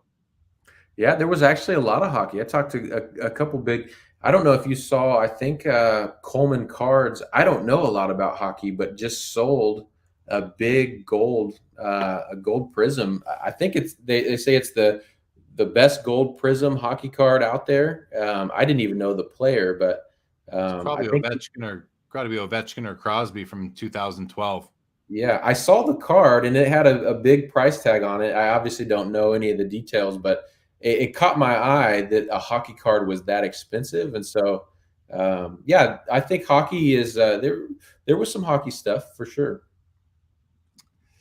Okay. Yeah. And I'm it's hard for me to check out the comments on the phone while we're doing this. So I'm just going to have to leave that alone for now. But apologies to everybody that is watching and in the chat. I don't know why I can't read them right now. And so, but in any event, we're going to continue. So hopefully you guys enjoy listening and us not responding right now. I'll keep my eye on the phone actually, just in case. But I wanted to talk about this with you because you and I, we love it all, right? As I say, I collect 1888 to 2022 now, and but vintage is, I say vintage is where my heart really lies, but I love it all. Like I love cards.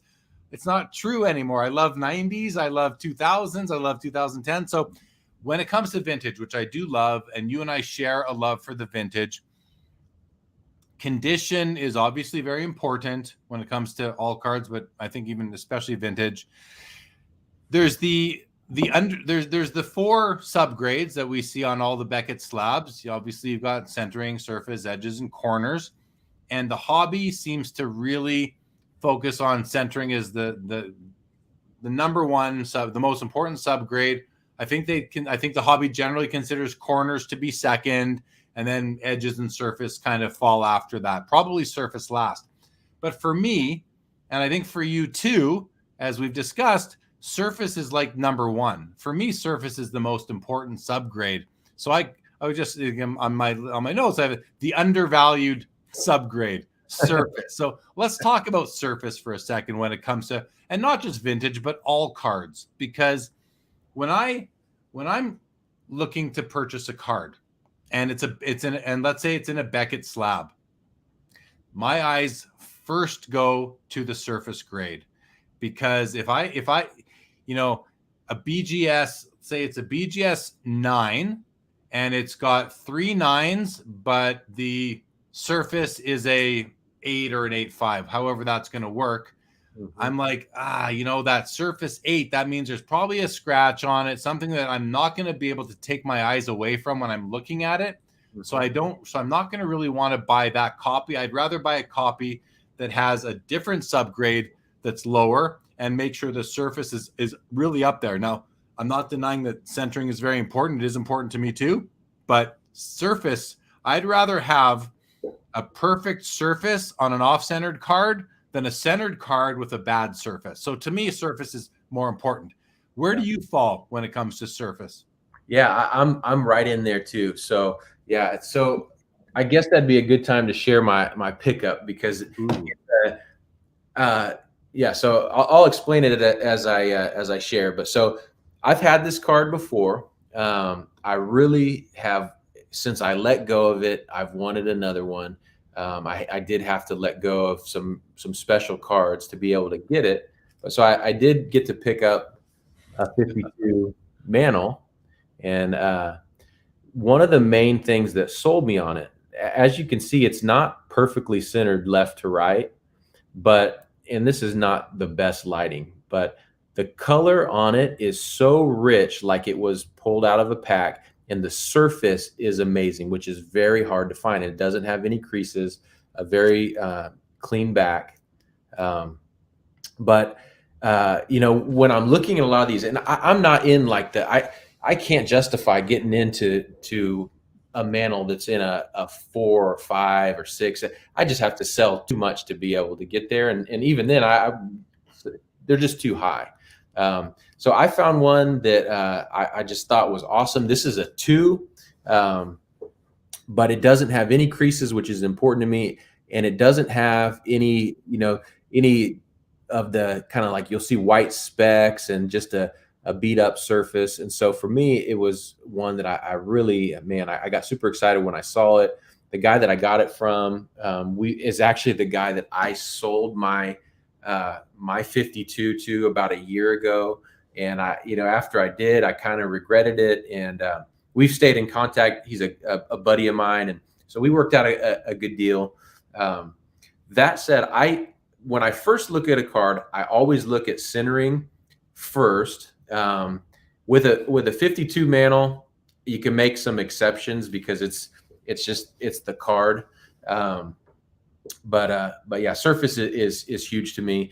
And I won't get anything with paper loss unless I've made an exception. I'm not going to share what card it is. I just bought a card that's a PSA 1. It's an very old card, and it has some paper loss on it, but it's such a hard card to find. They never come up for sale. And so I was willing to kind of make an exception there. But other than that, yeah, I like as close to an original pack color And yeah, surface is to me is very important, even with some of the more modern stuff too. Yeah. Yeah. Okay. I'm looking at, I mean, first of all, congrats on the card. You know, for me, it's the same, like surface is so much more than just a crease. I don't actually mind a crease on a card if the color is bold and bright.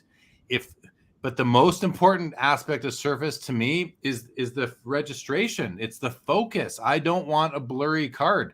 Just don't want it. I was looking at the PWCC Premier auction tonight or earlier today. There's an SGC5 Willie Mays, 51 Bowman Willie Mays, a card I really want to acquire. I've never owned. I've always wanted one. I looked at it. First thing I noticed was that Willie's face is all blurry because the registration is very poor. Not even a consideration for me. I don't care. Okay, if I could steal it, I'd buy it, but that would only be to flip it to help fund the better copy. But not, I'm not going to put too much energy into that. So for me, surface, it's the registration, it's the color, it's the, is the gloss still on the card? Of course, creases, wrinkles, any other scuffs. I don't like scuffs where your eyes are just going to be drawn towards it. Even printing marks like a fisheye or any sort of printing flaw. If it's minor, I'm okay. But if it's something that I'm always going to look at, the 51 Bowman Mays is notorious for having this kind of line going through it that for whatever reason, or you'll see a big fisheye in the name bar. I don't want that because I'm going to look at the name bar a lot. I don't want to. My eyes are going to go straight to that thing and go, damn.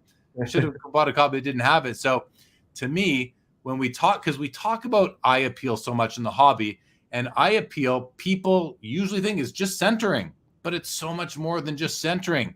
It's the surface is so important as well as corners and edges. They're all important. I'm not denying that or saying otherwise. But for me, I see in the comments someone says that it's all subjective. Corners are big too, or once again, that is subjective because corners are big too. Well, corners are big. They're all big. All the subgrades are big. They're all part of the construction of the card. But I don't mind rounded corners, a PSA 3 or 4 with sort of rounded corners on a card from the up until the 50s. I'd way rather have rounded corners than a blurry surface. Rounded corners to me are organic and natural. And they show that the card was loved. To me, I like that. I like a bit of a rounded corner. If the card that I can afford is in that grade range where you might have rounded corners, I'm okay with rounded corners. So to me, not nearly as important as the surface. So like this card right here. Look how rounded these corners are, Jeremy. They're beautiful. And this actually, the funny thing about this is it got an altered. I bought this at a local card shop in Kansas City, and him and I, the card dealer, we looked over this card, and the only thing we can determine is someone actually intentionally, like a kid, rounded the corners to make them all look the same. And PSA saw that as somebody altering it. But yeah, I'm with you. As long as the card has good color and an image, but it all matters. But everybody's got a little bit different taste, and that's what makes the hobby cool. So yeah, we all like different things. And as I think it was T-Dot that made the comment, yeah, it is subjective, and that's what's beautiful about the hobby. But I saw those corners, Sean. I think they're beautiful, just the way they are. Especially in that slab, what that card is worth, what you had to pay for it or give up to acquire it, compared to if it was a PSA 6 or higher with nice sharp corners. I mean, I love that card. I've got no problem. I would add that to my collection in a heartbeat. Now, I don't like the altered state, or the altered assignment or assessment. I don't love that. I'd rather it be a PSA 2, but whatever. Right. In any event, I still think it's a great card. And those corners were uniformly worn, which is nice. So the symmetry isn't off, which is important as well. Yeah. And that wouldn't look good on like an 86 Fleer MJ, but on an old card that, is almost 100 years old.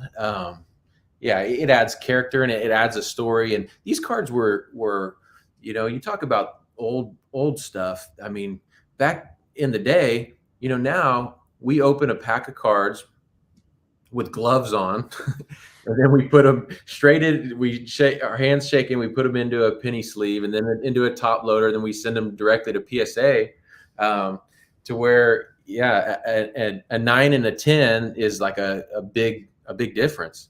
Back in the day, man, they were putting them in bike spokes, and you putting them in their binders and in their lunch boxes and their backpacks, and putting them all together with rubber bands. And I think of all the 52 manels and all these special cards that just sat in shoe boxes.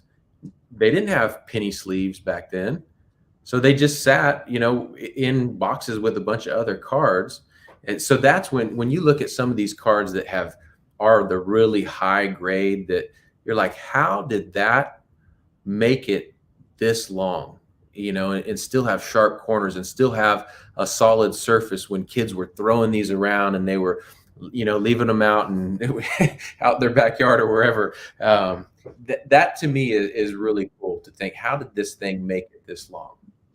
And that, so it's interesting to say, how did it make it this long and stay in such good condition, which is kind of cool that it did.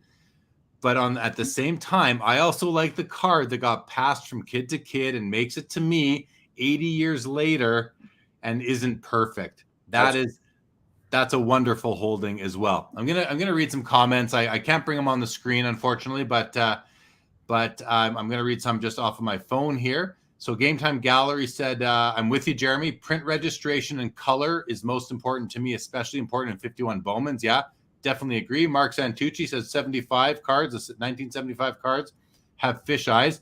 I see them on lots of cards from lots of years. The Dr. J rookie notoriously has one just to the right of his body, on the lower part of the yellow of the card. Second year Bobby Orr Topps card has one most of the time.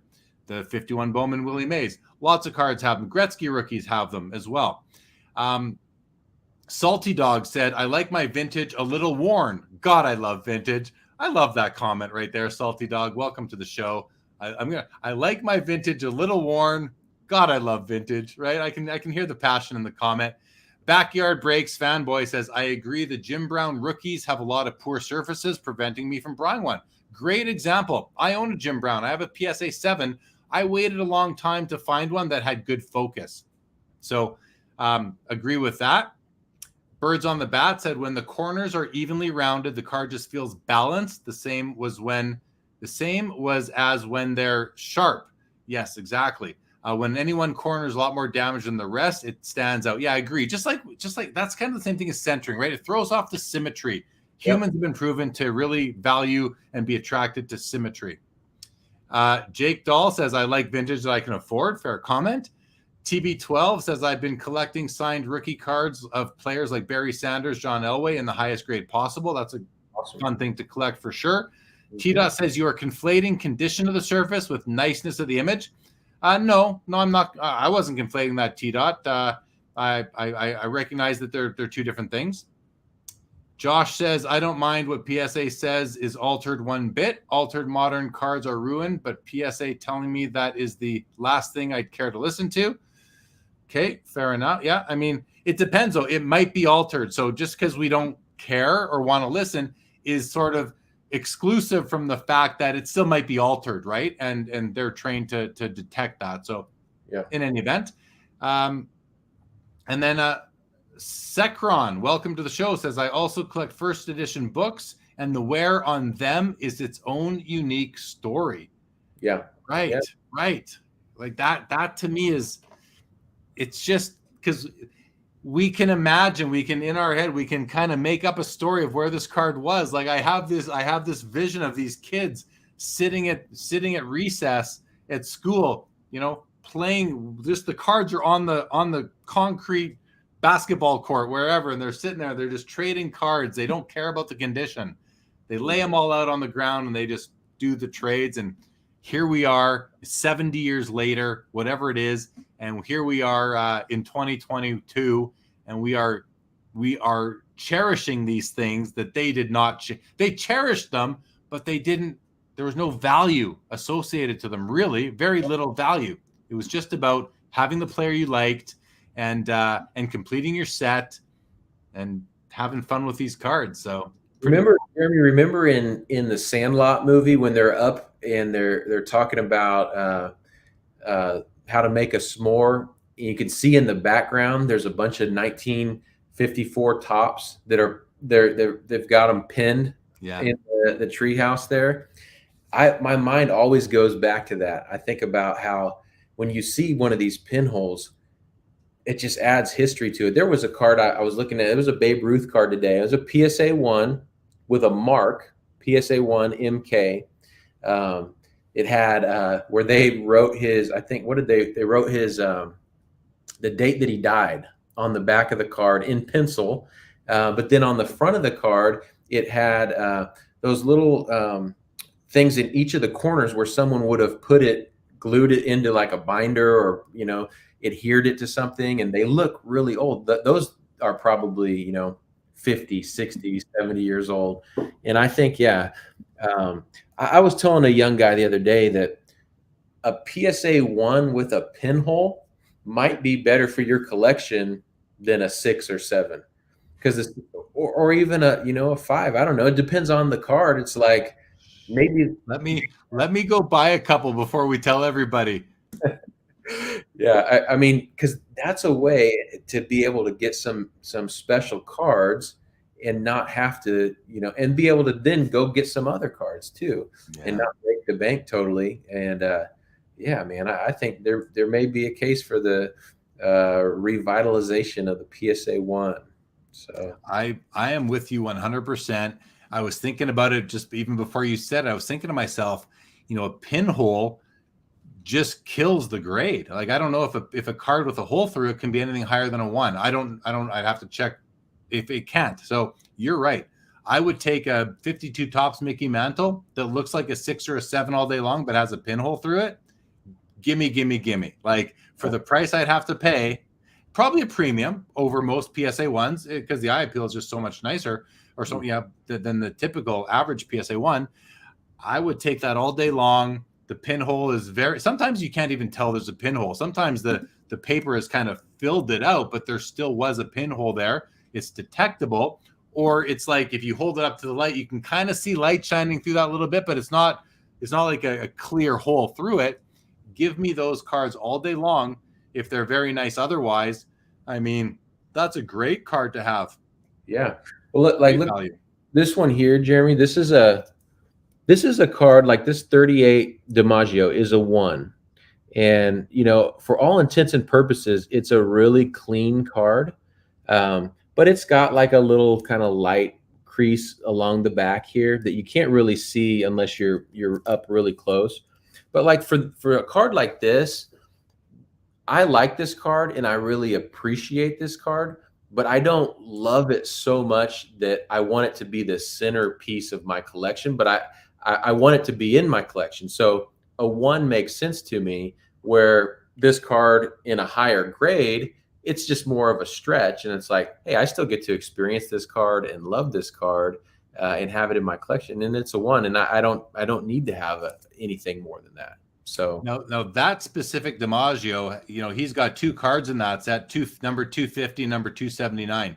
Yeah. You've got the 250 in your hand, which doesn't have the graffiti or those doodles in the background. That's the copy I own too. I had to make that choice when I decided I was adding a DiMaggio. Which card do I want, 250 or 279? I went with 250 because I like the cleanliness of it. I see you have the same card. Did you make a similar decision, or were you indifferent? I like them both. The one with the clean background is the more rare of the two. I do like the comic look to it too. This just happened. This one came up, and I love them both, and so I ended up getting it. But I like the look of the other one too. So I don't know if you put them side by side, if I would pick one over the other. one's got the rarity and the clean look, and then the other one's got the kind of the comic background, and I think that's cool too. I like them both. I love the this was before Photoshop, where they cropped a head on this little cartoon body. I love it. It's a cool card, man. Yeah, it really is. It's such a cool card. I love it, man. I mean, when I started doing my vintage baseball Hall of Fame collection, that was one of the first cards that I targeted. I think I bought that at the Cleveland Expo in like 2013 or something like that, and love my copy of that card. I'm gonna read a comment here. Skeppy made this comment. This could be a whole episode in and of itself, but he makes the comment. It makes you wonder, if cards became completely worthless, who would still truly be happy with their collection? Now, I'm gonna just take a stab at this, okay? Because I think about myself and my collection. If my cards became worthless, I'm not gonna lie, I'd be devastated. I'd be devastated that my cards went from being worth X to being worth 0. Yeah. I'm not gonna be too pleased about it. Am I still gonna like the cards? Yeah, I'm still gonna like the cards, but I'm gonna feel a financial loss because I can't help but the fact that my cards have financial value. So the comment is, who would still truly be happy with their collection? It'd be sort of I'd still enjoy the cards, but I'd be less happy than I am now. If they became worthless. Where do you stand? I'm in the same place. I find it hard to believe when someone says, I don't care at all about the value of my card, because people need to make smart or not. You don't even need to use the word investment, but smart financial decisions. And so, I think everyone cares about the value of their collection. There are certain cards where, like my 89 Griffey that I keep, it's worth, I don't know, it's worth $100. And if that card went to 0, I would still keep it, and it wouldn't bother me at all. But if the 52 Mantle went to 0, I would be really upset, because I have more money tied into it. But it's also, it means, a lot of times it means more to you, and that's why you're willing to spend that extra, money. But yeah, I think even, I know Nat Turner has said over and over again that if all his cards went to 0, he would be fine with that. I think he's a big time collector, but I think at the end of the day, if his green PMG MJ went to 0, I think he probably would be a little bit upset about that. That's a lot of money, and even for a guy that has a lot of money, he still wants to make wise financial decisions. So yeah, hopefully that makes sense. I think you're right. I mean, if your collections, it's all relative. Depends what's significant financial resources, what that is to you. It's going to be different for everybody. No one has the same. Well, it just depends, right? What is a lot of money to you? So I do have cards that I paid $5, $10, $20 for because I like the look of them. If they go down to 0, I'm not going to really bat an eye. But if I have a card that's worth 5 figures and up, and it goes down to 0, well, I'm going to bat an eye. I'm going to be less happy, because I'm going to realize that I could have sold that card, taken that money, and put it to the future benefit of my family. And now that option's gone. And that's why I'm going to be less happy. Do I still like the card? Sure. But I might have a bit of spite towards it too, because at the same time, I could have sold it and to the benefit of my family, and now I can't anymore. So, okay, another comment I'm going to read here. First of all, hello to Dave Kaplan. Thanks for joining. Rich S. Bangayan says, I have a bit of a mixed philosophy. Raw vintage cards, I like some wear, but if I'm paying a premium for a graded copy, I personally like it to be as close to how the card company originally intended it to be. Yeah, that makes good sense to me. He then goes on. Also, there's 80 people watching. Let's hit the like button. So yes, please, guys, hit the like button. And I'll also, if you haven't heard me say it yet, there is a new Sports Cards Live channel, guys. Believe it or not, a new Sports Cards Live channel on YouTube called Sports Cards Live Clips. And so we are actually scouring these videos and picking out like 1 or 2 per show and dropping one short video a day. So if you don't get to watch all the episodes and you want to see a few highlights, please subscribe to the channel. The link to it is in the description to this video. I believe I put it there. So please go. I'd appreciate your support if you go subscribe to that one, and let's build that one out a little bit. So thank you for that. Okay, so thank you for that comment, Rich. Pepino Man says, Pepino Man's hilarious. Says, I purposely put a pinhole in a perfect condition Arenado rookie to send off to PSA. I wanted a grade 1 and heard it was a guaranteed grade of 1, which I believe someone else has already mentioned that does guarantee a 1. Birds on the Bat says, on the flip side, people willing to buy cards like PSA 8 Bo Bichette rookies, GMA 10 Yordan Alvarez rookies, cards that will almost surely never be worth anything. Okay. Colin Murray says, only collectors that grade cards care about value. I don't know if I actually disagree with that fundamentally because only collectors that grade card. I'm a collector that has several ungraded cards and I still care about value. So I just think that there's too many holes in that comment, Colin Murray. Birds on the Bat says that's essentially spending money completely divorced from investment. So I'm not sure the context.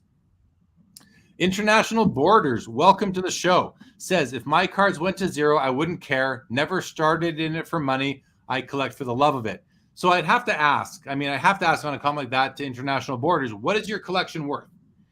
Is it worth $1,000 or $100,000 or somewhere in between? If it's worth $1,000, I get it. $1,000, not that much money in today, right? $100,000, a lot of money. So it really depends. Now, if International Borders has a net worth of 10 million and his collection's worth $100,000, then who cares? Sure, it's a drop in the bucket.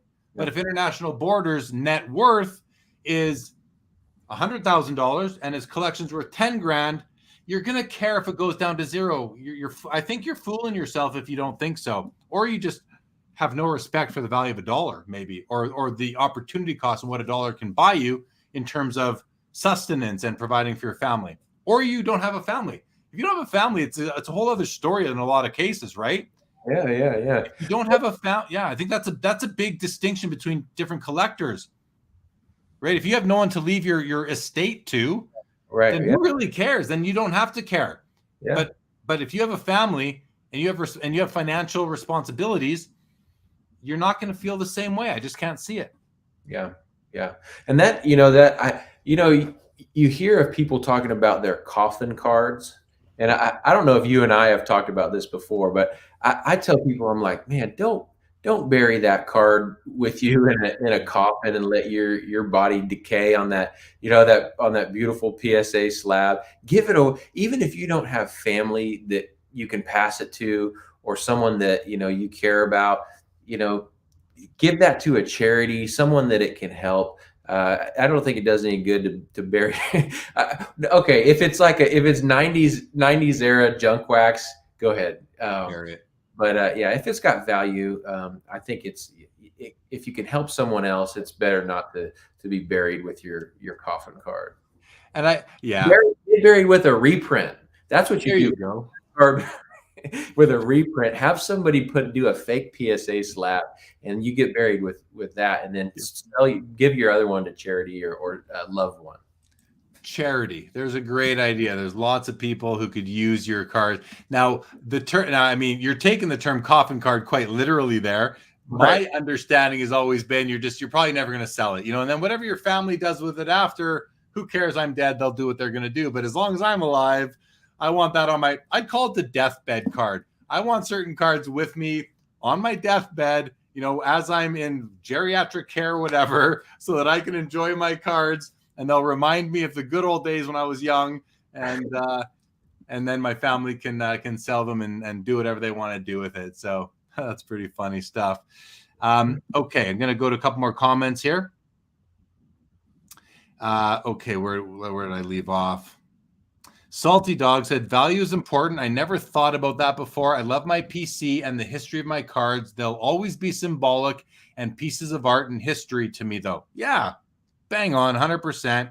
Big Unit says, my Todd Van Poppel collection from when I was a kid did go to 0. Now I light my wood stove with them.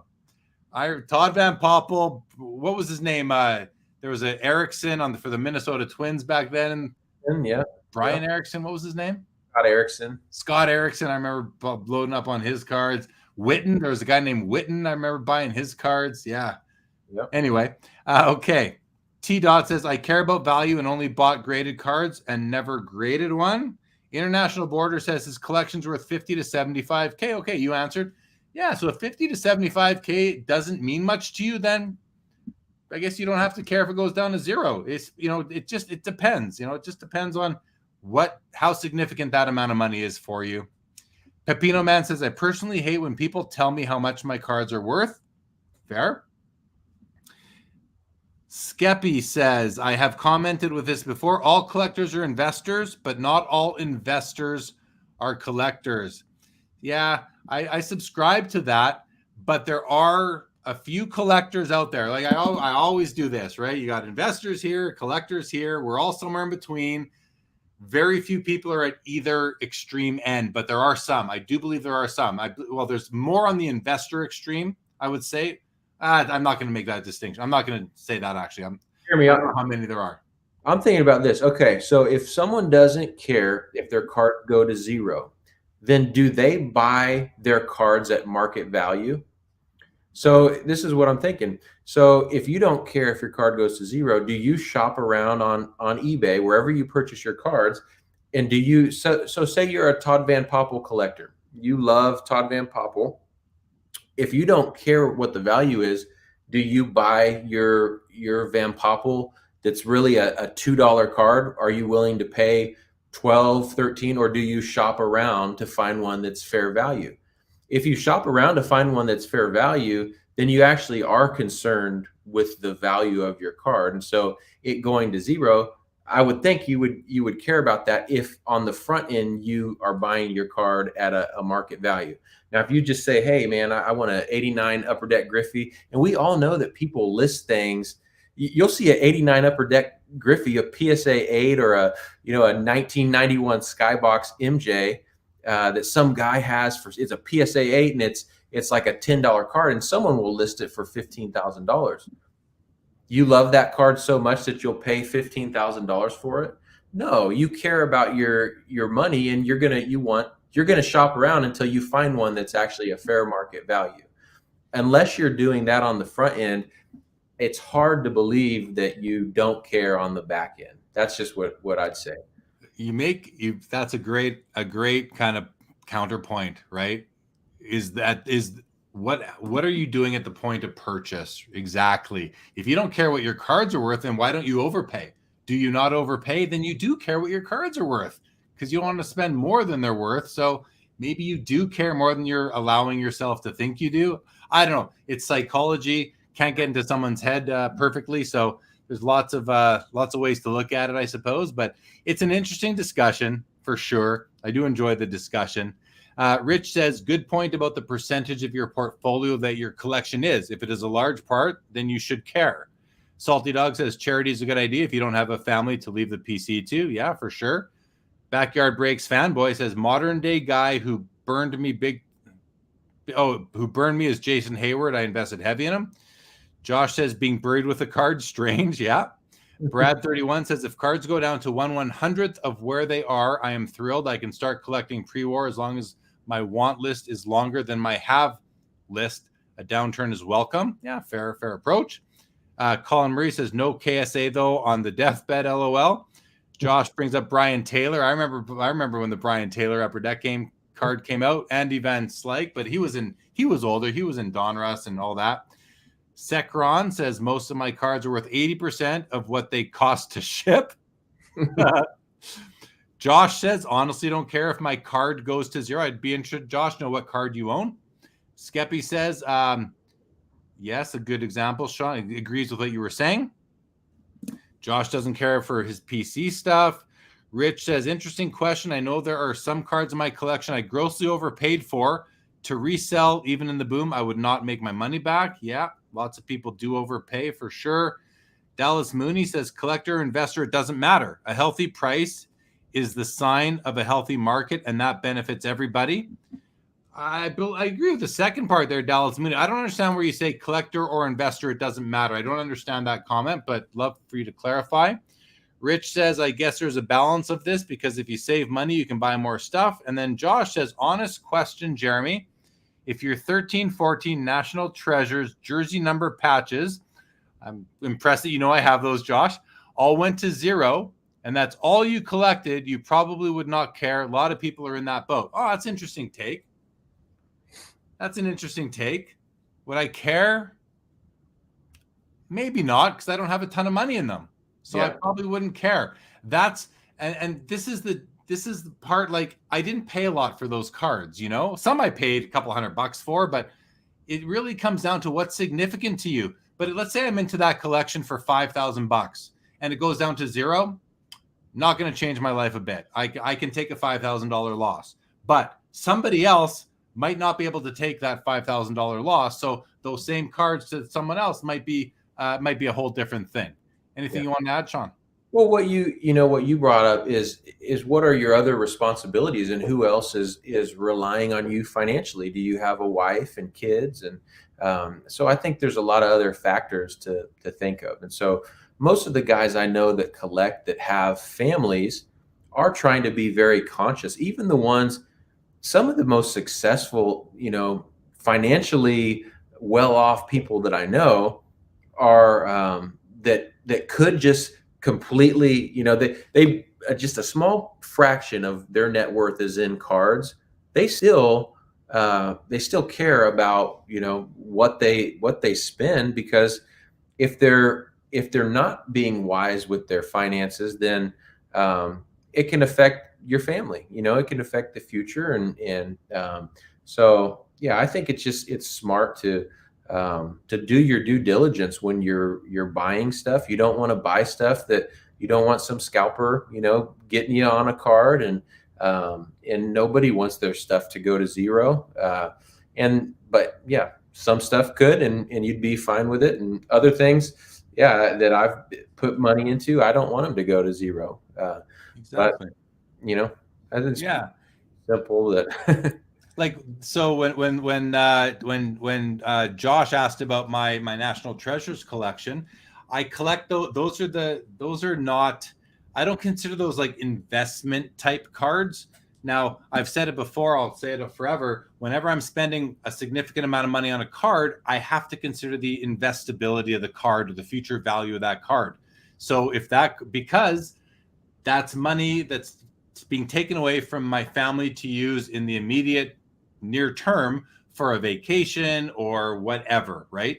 Now, if a card, again, it just comes down, it's relative on value and all that. And I have those cards. I also have my more collector cards. I'm, the collector investor spectrum. I fall at all points on that. I'm everywhere on there, right? I think a lot of us are at different points for different cards that we have in our collection. Couple more comments here. Sekron says, I care about the value of my cards in the context that I want them to be worth more to me than what the market says they're worth. That's when I enjoy the card the most. Yeah, that's pretty cool, because you have that inherent incremental value that you place on the card, which is a very cool position to be in. T-Dot says, what about the old doctor that just passed and paid boatloads of cards he never sold? So you're talking, Dr. Newman was his name, and he sold his collection through auction. I bought one. I personally went through that, and I bought one of his cards because I thought it'd be pretty cool. I thought that was a great collection. I liked the provenance of that collection, and I bought one of his cards. So I know exactly what you're talking about there, T-Dot. Salty Dog says, I know I've overpaid quite a few times. For sure. I think we all have. Alan Gagne says, if you only had $1,000, would you rather have 10 $100 cards or $1,001 cards? Yeah, I'll take the 10 $100 cards. How about you? Well, between 10 $100 cards and one 1,000? No, $1,001 cards. $1,001. I probably have 1,000. I probably have 10,000 $1 cards, or maybe 10-cent cards. Yeah. But what I was thinking is, it seems like the guys that disassociate the value because they love the card so much, but have good taste in cards, are always the ones that do really well down the road. I remember seeing a story of a guy who collected, what did he collect? He was an old guy, just passed away not long ago, and he had it was a Babe Ruth. It was like all the 33 Gaudy Ruths that were autographed, and they found him after he passed away. He had tons of stuff, and he could have sold it through the years as it just exponentially kept going up and up and up. He never got to see the sale because he passed away, and his kids got to see it. But that guy loved those cards so much that the value was, obviously he didn't associate. He wanted the card more than he wanted the money. But he was picking pretty good cards. It wasn't like he was, collecting some no-name guy. But he bought it when it was. It always kind of blows my mind when a guy has a card that goes up exponentially. And I know, like Adam Gray, I think would have this kind of story. You've probably got this story and some stuff. And I'm always pretty fascinated when someone has a card that starts off as $1,000 card. They see it go to 2, they see it go to 4, they see it go to 8. Then it jumps to 20. And then there's cards that are $100,000 that guys are in at like $2,000. That's amazing to me when guys can hold. That shows like, man, you really, you love this thing. Like it means more to you than what, I can't remember who said this, but what the market is telling you at the time. So are you seeing the comments? I can't see anything. Okay. It stopped about an hour or so ago. Yeah. You're right. About an hour ago. Okay, I'll read a couple more and we'll wrap up soon. We're at 2 hours here. How are you doing for time though, Sean? Yeah, I'm good. Yeah, we'll get a couple more minutes. Be good. Okay, sounds good. So Josh says if it's an investment type card, everyone does care if it goes to 0. I agree with that. Backyard Breaks fanboy says I'm a collector, but these cards will always be considered an investment since it's potential life-changing money if they inherit it. If they are your kids, then yeah, that makes sense. Pepino Man says, and I never know when I haven't read this yet, so I'm going to read this and for the first time with you. Let's see what Pepino Man has to say. Okay, how's he weighing? He says, I've told my kids I'm not leaving them any of my cards because they don't collect. I've never sold a card in my life, but plan to sell them when I'm retired just to put them back into collectors' hands. Oh, that's a great comment. Yeah, that's a great plan, Pepino. I love it. Birds on the Bat says, yep, well said, Jeremy. Well, thank you, Birds on the Bat. That's why I was happy to pay $2,900 for my Albert Pujols traded PSA 10 and not a LaMelo Ball or Joe Burrow. There's a lot of money for me. That's a lot of money, and I can't risk it goes to 0. Yeah, so you bought a smart card. Way to go, Birds on the Bat. Brad 31 says that was the Uncle Jimmy collection with the signed Babe Ruths. That's right, yeah. Alexander Parfenov says was negotiating for a signed 1970 Maravich rookie today. The guy was into it for less than $500, wouldn't even respond to a $15,000 offer, took $30K just to get his thoughts on it. Interesting. Well, but just because, here's another thing, just because you're into a card for $1,000 doesn't mean and you feel it might be worth $9, doesn't mean you got to sell it for $500 or $5,500. What you paid for it is irrelevant. It's where's the market today? Where's the market today? Backyard Breaks fanboy says, I wish Jimmy was my uncle. And T. Jones says the intrinsic value is always baked in. Not really, T. Not really. The intrinsic value, certain things are baked in. If the whole hobby is baking it in, it's because they're expected to win a Super Bowl or beat the 3-point record or be a GOAT or beat Gretzky's goal record, whatever it may be. But the intrinsic value can sometimes be on a very personal level, in which case it's not baked in on the market value. It's baked in on your personal value. And if that's what you meant, T. then I definitely agree. Mm-hmm. And Backyard Break says Birds on the Bat is smart. Only stuff I buy modern are the GOAT parallels like gold, so that way the card will still hold some value. And that comes back to what we were talking about earlier, was trying to figure out and stay ahead of the curve in terms of what cards coming out today are important or are going to be important down the road. Yeah. Fun stuff. Fun stuff. There will be different years of certain players that, where you think of like Giannis and a Giannis gold. And I actually don't have my Giannis golds anymore. But like there will be certain years within a player's career that are more important, like a year that he won a championship. 10 years from now, I would think would probably be a little bit more important than a different year. And it doesn't always go like that, but I do think there are cards that stand out, and those are the ones that you want to kind of focus on. Yeah, agree. Sekron says, awesome stream, guys. Really appreciate that. We appreciate everybody tuning in tonight with Sean and earlier with Tim. If you are new to Sports Cards Live, please subscribe to the channel. Back every Saturday with these live interviews with various content creators, passionate collectors, industry insiders. I bring them all. So definitely come back. And as is on the ticker right now, Sports Cards Live Clips, a second channel we just launched about a week or so ago. Check it out. I'm trying to build that one up to kind of bring more attention because these videos are long. We're already at over 2 hours here. So it's sometimes hard to get people to click on them. But by launching this short clips channel, which was not my idea, to be honest, someone came to me with the idea. I said, yeah, let's do it. I think it's a great way to help build the audience and bring more people into these discussions and just trying to introduce more and more people to you guys, to the Sports Cards Live audience, which I greatly appreciate. And so, yeah, let's build that one up. So go, if you don't mind, go subscribe to that one and make sure you subscribe to this one. And I appreciate everybody who's joined us tonight. Thank you, Mark Santucci. I see your comment. Rich, I see yours. Thank you so much. Rich says, best thing about the hobby, there is no right or wrong way to collect, and there's something for everybody. Preach, Rich. Preach. That is exactly right. Sekron says, hope you guys make it to the Dallas show sometime. Well, you're there right now. Yeah. Yeah, I was there today. I'm done at the show, but I was there the last couple of days.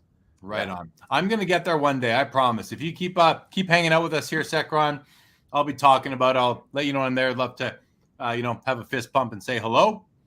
Thank you, Mark Santucci. Thank you, Skeppy. Appreciate you thanking. He's saying thanks, Sean, which you can't see, but I always like when the chat thanks the guest and pays their compliments. Salty Dog says, great show, guys. Can't wait for the next one. Thank you, Teed Up. You bet. Thanks for joining. I think we're good. Hey, Sean, any last comments? Anything else you want to mention?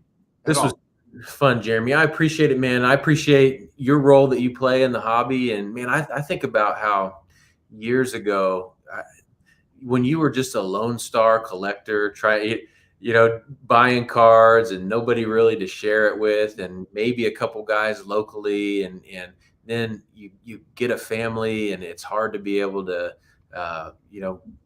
find other people to share with. Instagram and YouTube has been awesome, man. And so you're just helping foster that. And I appreciate you in this show, man. So thanks for having me on. It's been awesome. I appreciate those very kind words. And guys, make sure you're following Sean on IG at Victory Investments. Great content on there and very educational. I look forward to your next card profile, Sean. I know that you put a lot of work, so you don't pump them out. But when you do, I mean, the guy, you must spend hours on some of your posts. I mean, it's really great stuff. So keep that up. Appreciate what you do. You're just a great hobbyist overall. But enough of the love fest. I'm going to read the final comments that are coming in, and then we're going to end it. So I want to say Purple Haze, thank you very much. Says great show. Sekron says must have missed you, but next time. Thank you, Sekron. Birds on the Bat said thank you. Backyard Breaks Fanboy says best podcast on YouTube. Really appreciate that. Thank you so much. You're welcome, Birds on the Bat. Purple Haze. Backyard says Jeremy is the GOAT in podcasts like Backyard Breaks is the GOAT in breaking. Thank you, Backyard Breaks Fanboy. And Pepino Man says, love the hobby, people. Great chat. Thanks, Pepino Man. Always love seeing you in the chat, as well as everybody else, guys. Thanks for joining. I will be live tomorrow, 7 o'clock Eastern, on the Collectible TV YouTube channel, talking just another interview with a great collector named Todd Poland, good friend of mine. Check it out. Come join us there. That's it, Sean. Hang tight 1 second. Everybody else, if I don't see you tomorrow there, which I hope to, have a great week ahead. We'll see you next Saturday, same time, same place. Have a good week. Thanks for joining. Goodbye.